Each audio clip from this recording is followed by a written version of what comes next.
বামনগোলা ব্লকের গোবিন্দপুর মহেশপুর অঞ্চলে আর্থিক দুর্নীতির অভিযোগ তুলে সোচ্চার বিজেপির পক্ষ থেকে বিক্ষোভ ও ডেপুটেশন দেওয়া হলো প্রধানের হাতে। শুক্রবার দুপুরে বিজেপি হবিপুর বিধানসভার বিধায়ক জুয়েল মুর্মু সহ বিজেপি কর্মী সমর্থকরা তারা প্রথমে কলোনি থেকে শুরু করে একটি বিক্ষোভ মিছিল বের করে, যা গোটা কলোনি পরিক্রমা করে গোবিন্দপুর মহেশপুর অঞ্চলের সামনে গিয়ে বিক্ষোভ দেখাতে থাকে। সেই বিক্ষোভকে ঘিরে অঞ্চলের ভিতর ঢুকতে না দেওয়াকে ঘিরে ধাক্কাধাক্কি ও ধস্তাধস্তি শুরু হয় পুলিশের সাথে বিজেপি কর্মী সমর্থকদের। যদিও পরে ডেপুটেশন জমা দেওয়া হয় প্রধানের হাতে। প্রধান আশ্বাস দিয়েছে এই দুর্নীতি থেকে কড়াভাবে পদক্ষেপ নেওয়া হবে। হবিপুর বিধানসভা বিধায়ক জুয়েল মুর্মু বলেন, বামনগোলা ব্লকের গোবিন্দপুর মহেশপুর অঞ্চলে আর্থিক দুর্নীতির কাজ করছেন প্রধান সহ গ্রাম পঞ্চায়েতের কর্মীরা। তৃণমূল প্রধান তারা বিরোধীদের না জানিয়ে অনিয়মে টেন্ডার করা হচ্ছে বলে অভিযোগ।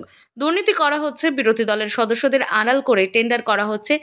সেকেন্ডার কাগজপাতি সঠিকভাবে না দেখাতে পারলে আগামী দিনে প্রধানকে অপসারণ করা হবে বলে জানিয়েছেন হবিপুর বিধানসভার বিধায়ক জুয়েল মুর্মু। আমরা ডেপুটেশন দিলাম, আমরা ভারতীয় জনতা পার্টি থেকে যারা নির্বাচিত জনপ্রতিনিধি হয়ে আজকে অঞ্চলে যারা বিরোধী ভূমিকা পালন করছে তাদেরকে অন্ধকার রেখে তৃণমূলের প্রধান তিনি কাজ করছেন। আর সেইখানে নাকি মহেশপুর এলাকার মানুষজন, সাইডখানের ইন্দিরার মানুষজন জল খাচ্ছে। আমার এটাই কিন্তু আমি এলাকা বিধায়ক হিসাবে খুব দুঃখিত। আমি তো জায়গায় জায়গায় দেখেছি মার্শালের মানুষজন জল খাচ্ছে না, এখানকার মানুষজন বোকা বানাবার জন্য শুধু বিল করে দেওয়া হয়েছে, সাইডখানে ইন্দিরার জল খাওয়াচ্ছেন, এই টাকাগুলো লুটপাট করা হয়েছে।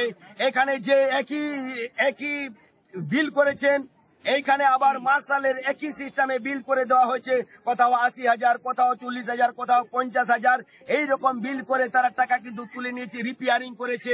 শুধু মার্শাল নয়, শুধু লাইটও এরকম বিল করেছেন, অনেক জায়গা বিল করেছেন।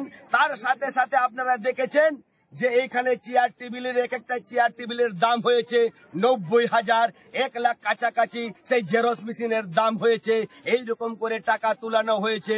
কিছুদিন আমরা 2023 সালে নির্বাচন হয়েছে, এই নির্বাচনের মধ্যে দিয়ে এত টাকা দুর্নীতি বেরিয়ে গেছে আপনারা জানতে পারছেন।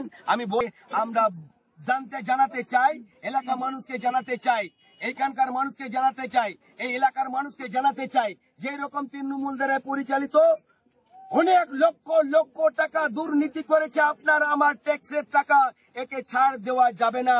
তার বার্তা আমরা দিয়েছি।